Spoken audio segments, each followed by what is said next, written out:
Dharma is your duty to your own soul. Dollars make bigger dharmas doable. Make the most of your spins around on planet Earth. Welcome to the Dharma and Dollar Show with your hostess with the mostest, Kate Stillman. If you're repulsed by money, success, P&L statements, productivity hacks, don't listen. Stick to the Yoga Healer Body Thrive episodes released every Monday. But if you yearn for money talk, investments for your activism, real numbers in real time, if you want to get greedy for the good of all, stick around. And ask yourself before we begin, what do you want to make happen next? Hello, podcast listeners. It's Kate. I'm recording this business trip. I was just meeting with Sounds True today. I met Tammy Simon, who I've been listening to since I was about 24 years old, 20 years ago. Oh my gosh. So anyways, we had breakfast this morning and she was interviewing me as an author to see if her brand wants to publish my books. And I had the best time. So I've just got to say, this Dharma and Dollar show is really about living your Dharma on purpose, intentionally and skillfully. And I've just got to say that pays back in spades and in the most unexpected ways. So that's my experience today. On today's show, Katie Krimitsos, she's a blast. You're going to love the show. I think you're going to love the show. Biz Woman Rock. Together we can rock the world. This is Katie's brand. She has a podcast and she plays rock and roll music on it while she coaches women in it really rocking their business. And I've got to say, I came to Katie because we met at Podcast Movement a few years ago and I got to know her work. A big part of her work is using social platforms, using Facebook groups in particular to help fuel the growth of your membership or of your business or of your, the clients that want to work with you or engage with you. Now, many of you listening might wonder, like, is what you're wanting to do, whether it's the social change in your community, whether it's your work in the world, like, do I need a Facebook group?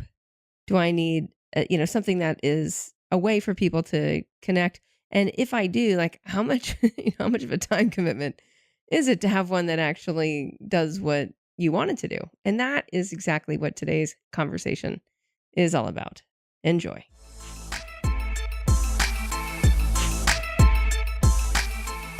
Oh my gosh, I'm finally here with Katie Krimitsos of Finally. Biz Woman Rock. I know we think this has been oh my gosh, there's been some buildup. This better be a good conversation. This better be a good conversation. Katie and I met at Podcast Movement a couple of years ago and then saw each other again last year and then are going to see each other next week. And she is a business coach and a growth strategist. And we're going to talk about Facebook challenges and Facebook groups, private groups, to help bring really people into the know, like, trust factor and then potentially into becoming clients or course members. And so I've been listening to your podcast on Facebook groups because you have a bunch of stuff in there on, how to get it going. And we started our first Facebook challenge that we've ever done, even though I've been hearing about them for like a decade. And I'm like, nice. No. And then finally, one of my enrollment coaches was like, we're doing this. I'm doing this. If you're not doing it, I'm doing it. I'm doing it for us. And I'm like, fine, we'll do it. I'll help you.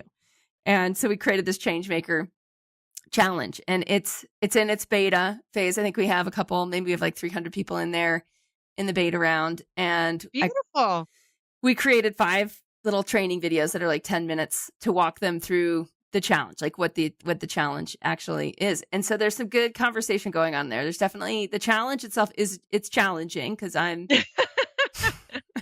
it's labeled appropriately. It's labeled appropriately because it's meant to stretch change makers into heeding the call of their bigger Dharma, like wanting to, right, like really listen and find out how to act, right? How to act in alignment. And so it's been fun to see, like, just from the very superficial place, like the challenge seems to be working in terms of really engaging my audience with or this part of the audience. And I don't even like the word audience. It's like, to me, it's like my collaborative partners. Yeah. Your community, your tribe, however, this awesome group of folks. Yeah, this awesome group of folks into what they actually want to learn and do. And I'm definitely seeing the benefit of Grace, who is the enrollment coach for the professional program, her being able to directly interact. That's huge. That's really huge.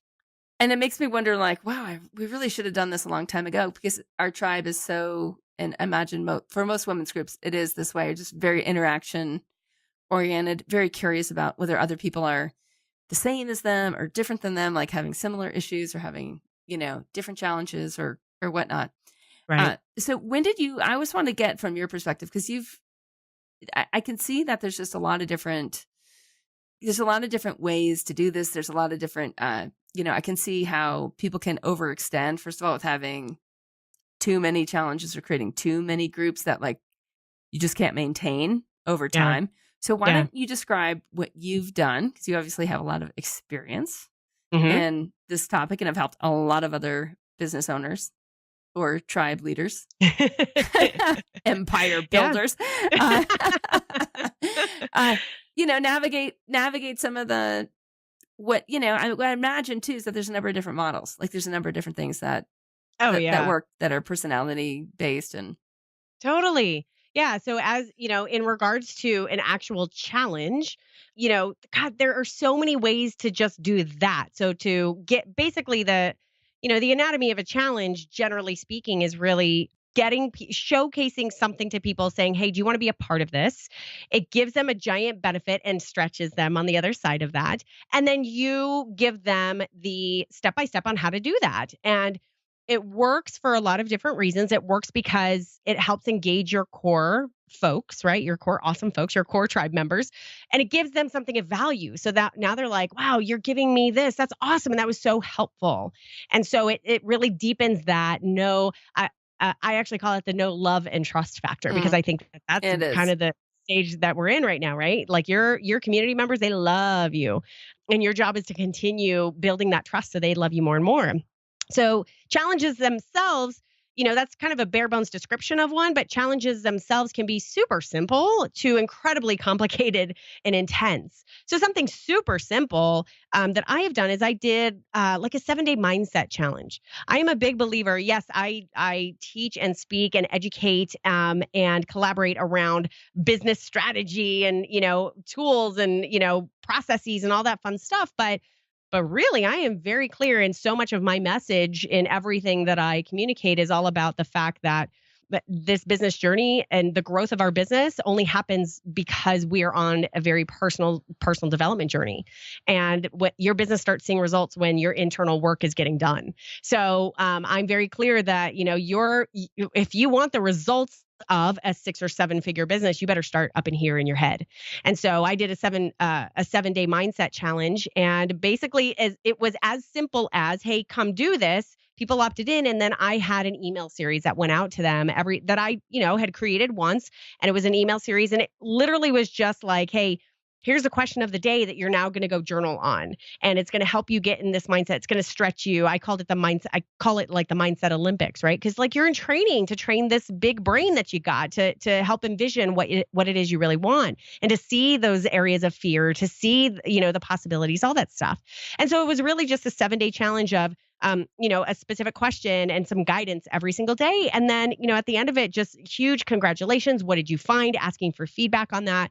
And so it was something as simple as that. I did not go and create a separate Facebook group for those people. That is something that you absolutely can do within a challenge. So if you have 300 people who have opted into a specific challenge, creating a Facebook group just for that challenge is incredibly powerful, because you are giving them activities to do throughout this challenge.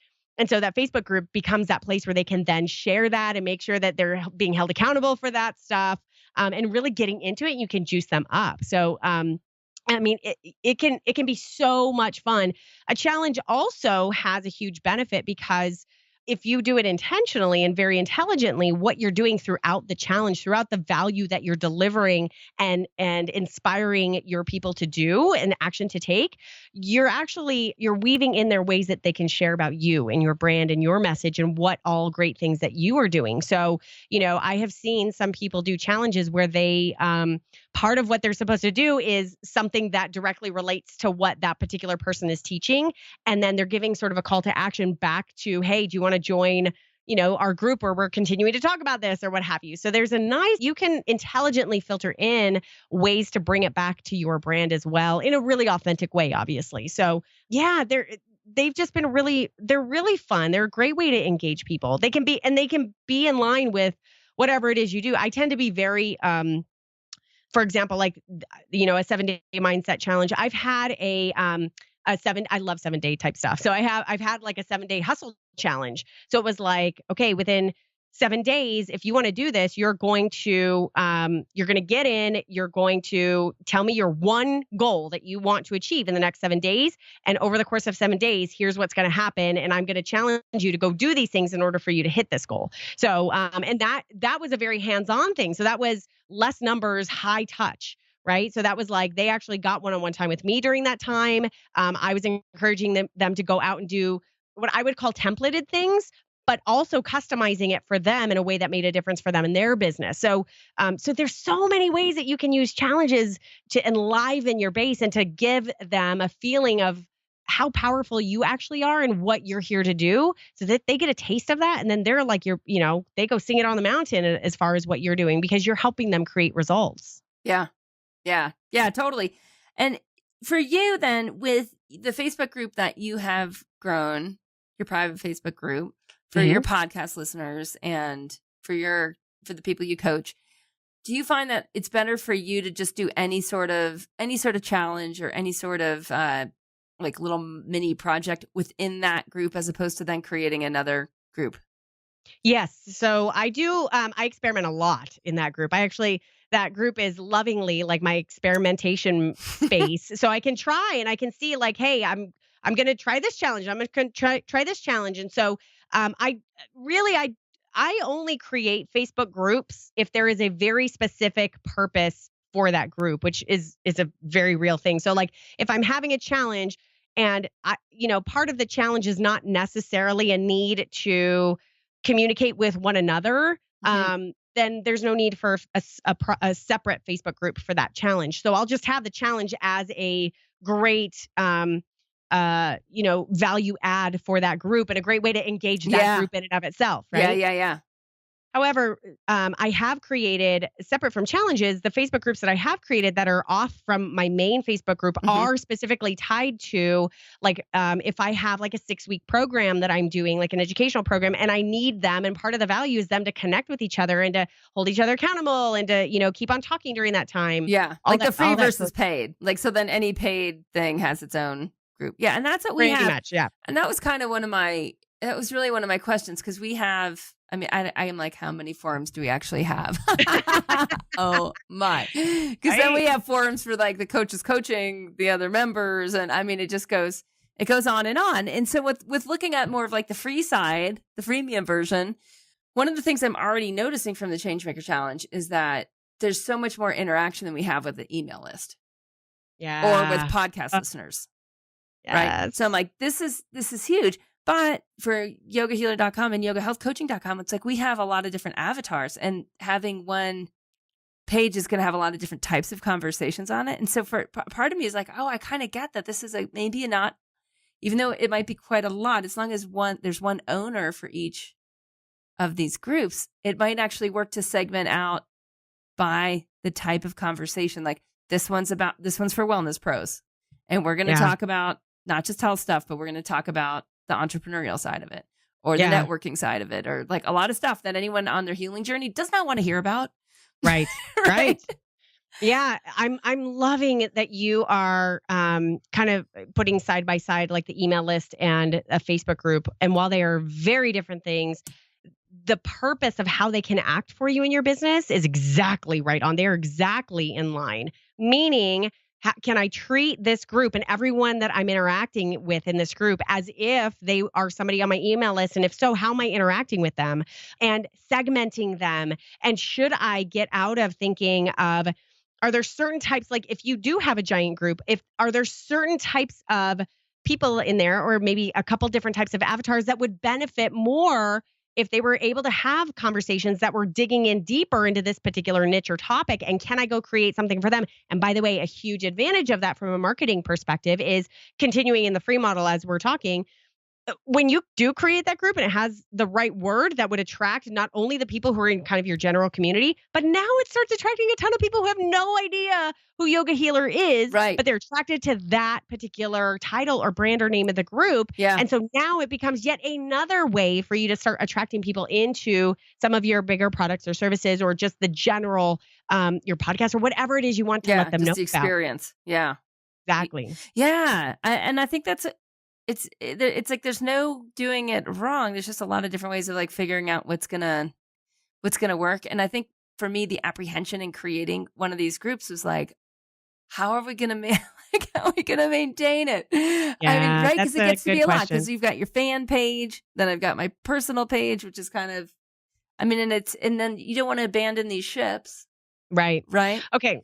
So I have a couple of tips here. Yeah. So the foundational thing that I'll start with is that I really do believe in order for a Facebook group, I don't care if it's free or paid, I really do believe a core foundation of a successful Facebook group is that you need to be there. You do need to show up. You can't just have a Facebook group and then be like, great, here's my administrator. See y'all later. Buy my products and services. Like it just doesn't work that way, right? But that being said, there are little hacks that you can try on how to maximize your effort and visibility in there and minimize your time. So one thing that I advocate for anyone who's about to start a new group is to find brand ambassadors, people who already know, love and trust you. They love what you're doing, and they're actually your perfect avatar. They're your perfect member for it. And, you get about a half a dozen of them, and then you can say, great, here's what it means to be an ambassador. It means that you're going to be in there starting conversations. You're going to be, quick to comment on things. You're going to let me know if there's spam going on in the group. You're going to let me know what's going on. Another thing that I've seen done, I have not yet done this myself, but I love the idea, and I may very well do it sometime in the near future, is that you can take these ambassadors and or create different ambassadors, but their job is to like basically manage the group on a particular day or week. So you let's say you have 4 ambassadors. Well, that means ambassador number 1 is really in charge of running the group on week 1 of the month. Yeah. Right? Yeah, And we it's do this. beautiful. We do this in the Yogi Detox, which is a 3-week course, and we have our own little Facebook message chat with all those people monitoring, and they can switch days, and that that's a huge difference. So do you find doing that on an ongoing way works? Like doing it for if you're having a group up for, let's say, 2 years, like will those people continue? Well, I do believe that sort of like a board of directors, if you will.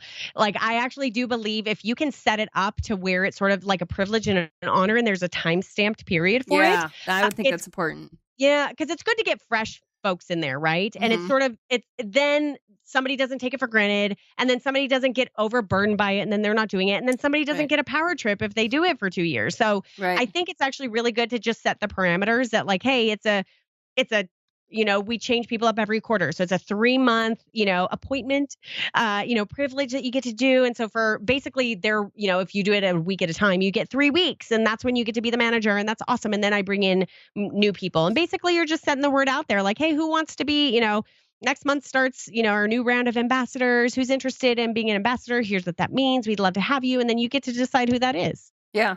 And what's the benefit to them? Like, what are they in it for? They get visibility. Now, here's a big thing that I don't think a lot of people see. There is so much value out of being an active member within a group. So even if you are not group owner yourself, it is hugely advantageous to be a powerful, valuable member. And it can work wonders for your business, because if you prove yourself, and this is how you would prove yourself, you show up and you put posts out there that are that showcase that you're utilizing the group in the right way. Your name is out there. People, you share about, you share in an authentic way about how you help people. You answer people's questions. You become a valued resource. And then pretty soon you start getting tagged in conversations where people are like, hey, so-and-so can help you with this because they helped me. Or, we had a conversation and so mentioned that. So if you can, basically being sort of like an appointed leader within the community, and you can structure some stuff around that. It could be like, hey, this week's ambassador is so-and-so, and they get a little shout out, and here you need to check out what they're doing. Yeah. Like you could do little things like that. So there is a lot of value for them just to be a visible leader, to be seen as a visible leader. And then you as a group leader talk about them, So, and you Yeah. can work that out in a way that feels good for you and that benefits them. Yeah, and I have seen this in women entrepreneur groups. I've seen people build an entire business through just being like very helpful on someone else's forum with the right, Hugely. the right people in there. Hugely. Huge. It is very, very helpful. Yeah, it really, really is. Okay, and when we come back, more about what we're doing with the Changemaker Challenge. If you want to check that out, it's at yogahealthcoaching.com/challenge. And you can get into the free video series and the challenge in the Facebook forum or the Facebook group on that and check out what is going on. And that really is for wellness pros and yoga teachers. So if you're not that, like, you can go ahead and lurk in there, but it's really for people that are in the wellness profession. I'm thinking we should do a Body Thrive Challenge for podcast listeners who aren't into the Dharma and Dollar Show and are into the Yoga Healer Real Life Show. So if that sounds good to you, send me an email at podcast@yogahealer.com and let me know. If I get enough response, we'll get it going. All right, back to Katie. If you are a yoga teacher or wellness pro, I have a question for you. Do you want to heed the call of a bigger Dharma? Do you get in cycles where you don't know where to focus next? Do you want to extend your reach, your clout, your influence, your authority, but don't know where to point your attention to make that happen? If so, you are not alone. In fact, Grace Edison, a yoga health coach, and I have just kicked off the Changemaker Challenge. It's a free 10-day course for you to heed the call of your bigger Dharma. When you sign up at yogahealthcoaching.com/challenge, you'll get the challenge step by step through a series of 15-minute videos and 15-minute action steps over the course of 10 days. Yes, you need to put in 15 minutes a day, and it will align your focus to heed the call of your bigger Dharma. The buzz in the challenge is contagious. You'll connect with other change makers and get direct feedback on our Facebook forum. Sign up for the Changemaker Challenge at yogahealthcoaching.com/challenge. CHALLENGE. It's free. It's getting ready for reviews. Get direction on the path to heeding the call of a bigger Dharma. Again, go to yogahealthcoaching.com/challenge. It's free, it's great, and only for a limited time. So, but you also, if you want to do that, you absolutely have to remember that you are doing that. You are building a business or whatever it's going to be on someone else's back. At the end of the day, my Facebook group is 3.5 years of blood, sweat, and tears of me building that group and bringing together that community and providing value every single day. So anyone who does show up as a leader needs to have immense respect for that. And, not want to come in and like take over the group and I've had plenty of people try to be like, oh, well, now they're posting in there every single day about their expertise and what they want to share. And I'm like, all right, we need to have a conversation. Yeah. Before I kick you out. Yeah. In the Yoga Health Coaches, which is a course forum, we decided to do what they do in the She Podcast forum of just like having Windbag Wednesdays. We have Megaphone Mondays, and it's like you can post your content there, and that's been really helpful to just like streamline group stuff over in a certain segment. And I mean, just Facebook groups in general, for those who are doing groups that are for courses, there's a few things that I've really learned, because my biggest thing is like, let's have the best possible conversation, and let's not waste our eye energy. Let's not prematurely age our eyes. So if I'm so aware of this with working on the computer and being in my mid 40s, I'm like, if my eyeballs don't need to see that, then it shouldn't be in front of them, you know? And so if there's a lot of just like technical questions, or, this person just asking this person, we train people into like using private messenger, or, knowing who the course concierge is and getting all that stuff off, anything that's around details that are not pertinent to having like the most potent conversation that we can have. Yeah, I love, and you know what? You're getting into setting up group culture. What are the rules? How do I engage in this group? And look, we all need to be better at this. I really do believe. I think I'm pretty good at it, but I can absolutely do a better job. But it is like, when someone new comes in, how do they know how to act? And what are you doing to make sure they know how to act? For the bare basics I have right now is a pinned video that basically is me on video. So they know who I am. My face is on the banner. It took me way too long to learn that lesson. Like, what do you mean, who is this Katie girl who keeps posting on here? Oh, wait, that's her. But it's me on a video for 4 minutes going off about like, here's who I am. Here's who you are. I'm so happy that you're here. Here's what this group is all about. Here's how to use it. And so, I mean, and that just lives right on the top always. That never goes anywhere. It doesn't go anywhere. I'm in the space of actually needing to redo that. But, the negative side of that is that when you're on mobile, which most people are, you don't see a pin post automatically. And so I like to, when people come in and they introduce themselves, I literally every single time comment, welcome. I'm so glad you're here. Make sure to watch the pin video. Would love to, it'll help you understand how to best use this group. So those are just tiny little things to be cognizant of on how to set up the culture of your group. Yeah. So for your free group, do you use like Meet Edgar? Do you use some sort of like posting tool or anything? No, you do fresh content daily. Fresh content daily. I mean, I'm probably going to get, slapped by a lot of automation people on this thing, but I don't think there's any automation that you can see that is not obvious right now. Meaning, if I were to schedule something in Meet Edgar, it would say from Meet Edgar. Yeah. I have seen group leaders do it, and they'll do it for like 1 or 2 posts that are like regular every single week, and that is totally cool. Not a big deal. There's nothing wrong with that. But I really like I like it being me. I like people knowing that I'm there fresh every day. Now, there is some change to this, like some of the changes that I know are coming down the pike in Facebook groups that, for right now, this is live already. Like your page can talk to your group.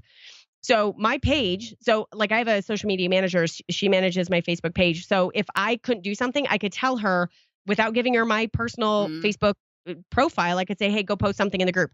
That post, though, comes from Biz Women Rock. It doesn't come from Katie. So, I'm very cognizant, but I can do that. So I think that I'm not 100% sure if this is true, but I could see where, being able to schedule posts through even natively through Facebook could come through, and that could be really beneficial. But no, right now I don't. I probably will in the future, but I really like showing up there, regularly and every single day, like live. I really like that.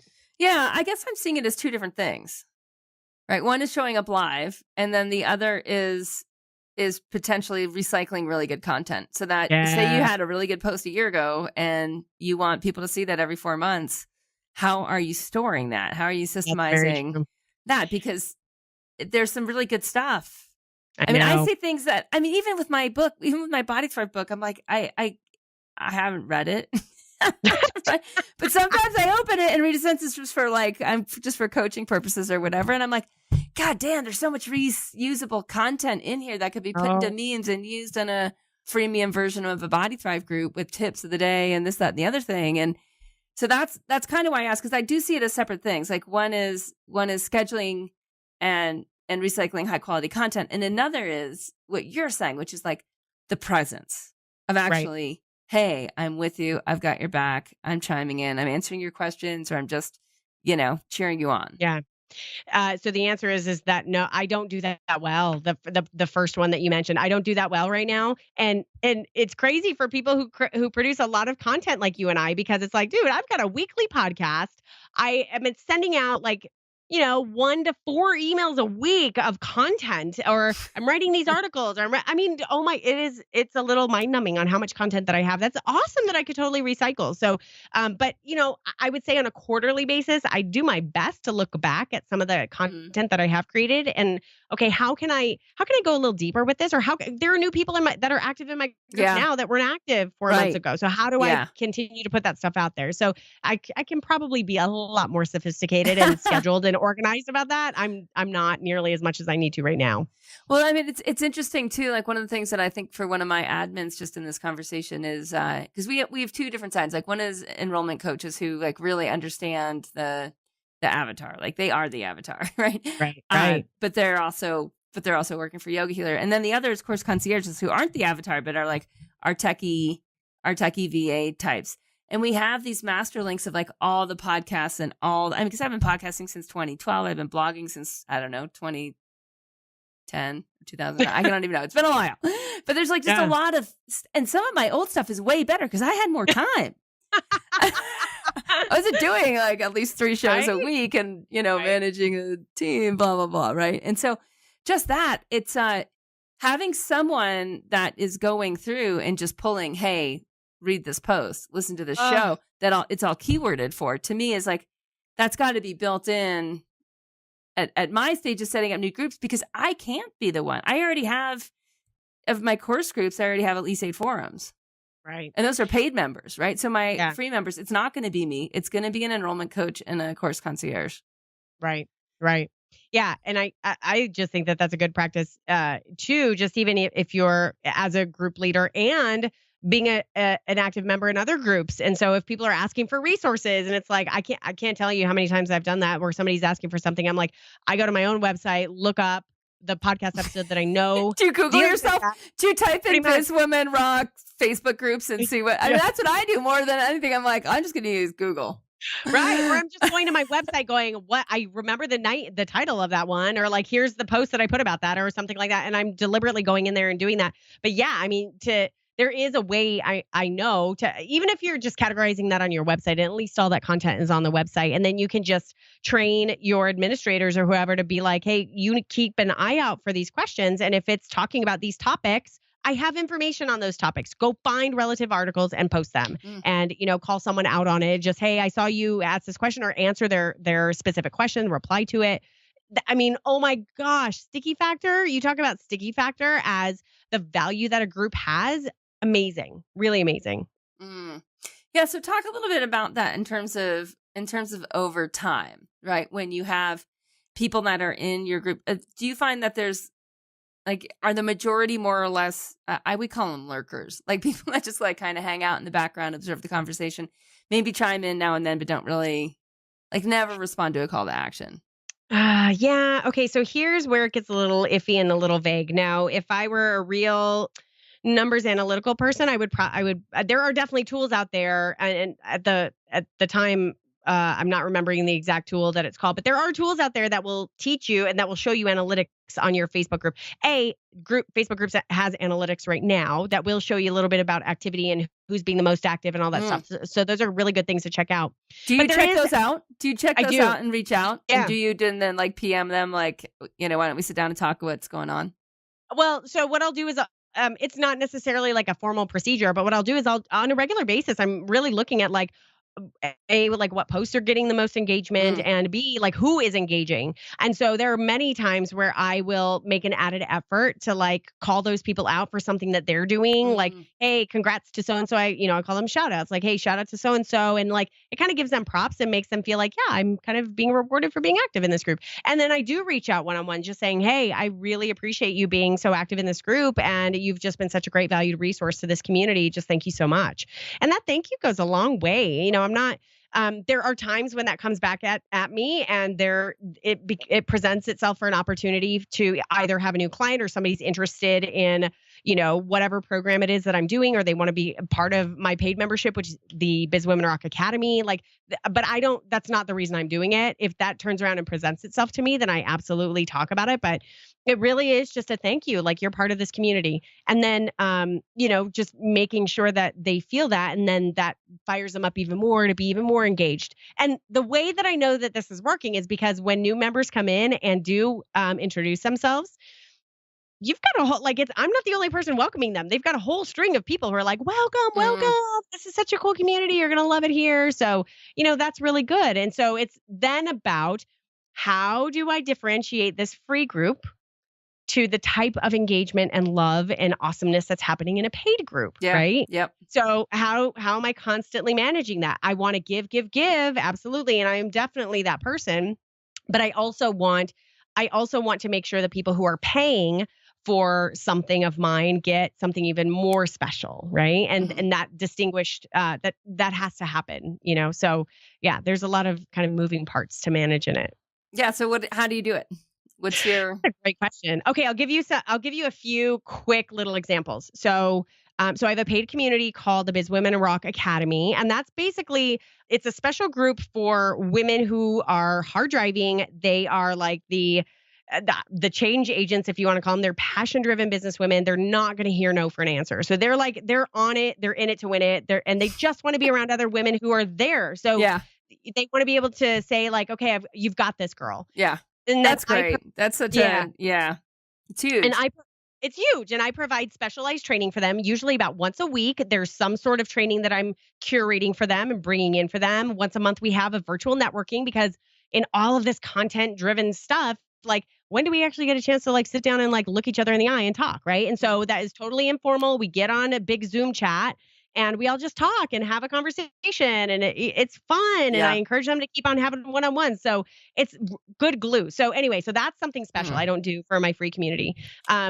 And then just something fun that I do, and it does take more time on my part, but I really it's what juices me.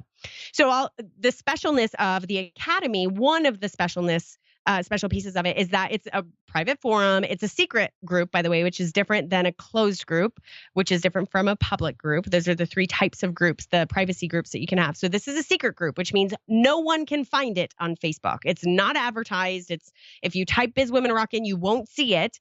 You only get the link when you join as a member. So that being said, so within this group, one of the special things that happens is that women will say like, I'm having this major down right now, right? And so, or I'm having this major issue right now. I really need some brains on it. And so one of the things that I've done is I will do a video response like in the moment. Yeah. And, let's say member number 1 is just like, dude, I just had this really horrific thing happen. It's frustrating to me. I don't know what to do. I just really need this space to vent. Thank you so much for letting me do that. And I will video addressing her directly and just say, hey, so-and-so, I really appreciate you putting this out there. Here are my thoughts on it. And you're awesome. Keep at it, blah, blah, blah, blah, blah. So, and will you use Facebook Live for that? Or what will you use? What's the fastest way for you to just respond? Fastest way is Facebook Live. Or if I don't have an internet connection, I'll just do like a recorded video, because it doesn't need to be a Facebook Live. I don't need them. Usually, because it's so quick, 1 to 5 minute video, like, there's not much live interaction happening, so I can just record the video pre-recorded and then post it up. So, but whatever way is fastest. So that is something super cool. And then I definitely will do like special challenges for that group. They get a lot more high touch from me. I will give them a lot of back end insights into my business. And so, like if somebody has a question of like, I'm so confused about this, what tool to use here and and I can't figure this out, I will do a video on like, hey, I'm going to show you real quick how I do this. Yeah. And then boom, boom, boom, boom, here it is. And then I go ahead and post that. So that's one of the things that makes it really special and like really high touch. Yeah. Yeah. Yeah. I do those too. And it's like, there is so much more of like just that wanting to hear it straight from the source and wanting the back behind the scenes or the inside scoop or that part of it. And it's important that I think anyone in any industry realizes, like even, on the wellness side of things, it's like, here's my morning routine. Like, this is how Indy makes her breakfast or whatever it is, it's like, it's like the little things that someone has a huge aha. Like there's something on my Body Thrive group right now on closing the kitchen. Cause that's one of our habits. It's like, just, hey, when you're done eating for the day, and hopefully that's by around 6 p.m., like you close your kitchen and this is what it looks like, and that just, right. And it's because for someone who's families that just don't finish the dishes or wandering in and out, or there's a little bit of food on the counter still. And it's a very different energy than when a kitchen is closed. It has there's so much more of a sacred space that's returned to feeding the body and feeding the soul of the household, et cetera. But it's those little things, and it might seem like nothing to you. Right. But like, wow, to someone who doesn't do that, it's very informative. And again, it's that intimate, connective part. Well, so if you're leading a Facebook group and using a Facebook group, whether it's free or whether it's paid, to help deliver and showcase the value that you have to people and to give, right, then you really own that idea that people are there. They're a member of your group, whether it's paid or free, because they care about you and like they want to know more about you. And so oftentimes, and I'm guilty of this too. So oftentimes you forget like the little things that I do. I might talk about it, but like, I'm here in Arizona, in my hometown right now, at my parents' house, and I know I live in Tampa, Florida normally. So like, I know it would be so cool to like take people around my childhood home. Like, I know I need to do that. That would be so cool just to show them like, look, this used to be my bedroom, but it definitely isn't anymore. And my parents kicked me out at 18, but like, it's such a great little thing to do and to make sure that you're capitalizing on that and understanding that people do want to know more insights about you. And that's how they fall in love with you even more, because you're showcasing who you are and how you actually do things. And something as simple as like, how do I close down my kitchen? Like, what's that process? Like, even though people get the idea, they've heard you talk about it, they do it themselves, like they want to see, it's really powerful. Yeah. Yeah. Awesome. Well, Katie, it's been such a blast. And I'm really glad to have a lot of these insights just around the next groups we want to create and what we need to do in the groups that we already have. Any closing thoughts? Oh, man. I mean, this is just a giant conversation of whether it's Facebook groups or just engaging a tribe. And obviously, as a proponent for Facebook groups, I just, you approach them is if you can approach a Facebook group as a beautiful sacred space where you have the opportunity to engage with people on such a multidimensional level. This is why it's different than an email list, because you can have conversations that beget more conversations and more things can happen there in such dynamic ways. And you're doing it connected to your profile, which shows a picture of you and your kids, like there's just so much specialness to it. So if there's any piece of advice that I could give to anyone wanting to take some of these ideas and move forward with them is just, be really graceful with yourself and allowing yourself to experiment with it. Because if you just allow yourself to let it be a fun experiment, always done with the right intentions, you really can't go wrong. And you will discover things that really spike up that love factor for you and give you more enjoyment in who you're serving and how you're doing it. So it's just a really fun medium. Oh, I love it. And I'm so glad I had you talking about this and not someone who's just into like the metrics and the stats and the, you know what I mean? Yeah. I mean, it's all that stuff too, but like this is the heart of it. This is the heart of why it's a powerful tool. Yeah, and why it works. Awesome. Yeah. So you guys can find Katie at Bizwoman Rock. Yay. Awesome, Kate. Thank you. I just want to end this show with a quick update from the Changemaker Challenge. And when an interesting question that's going on there, and this really does relate to what we do in the Dharma and Dollar Show, is people's call to depth of Dharma, like going deeper, and to span of impact. So depth of impact versus span of impact. So I'm just going to leave you with that question. Like, how you sense into your Dharma, are you being drawn deeper or are you being drawn wider? And we'll go from there. Have a great week. Namaste and have a good day. Bye.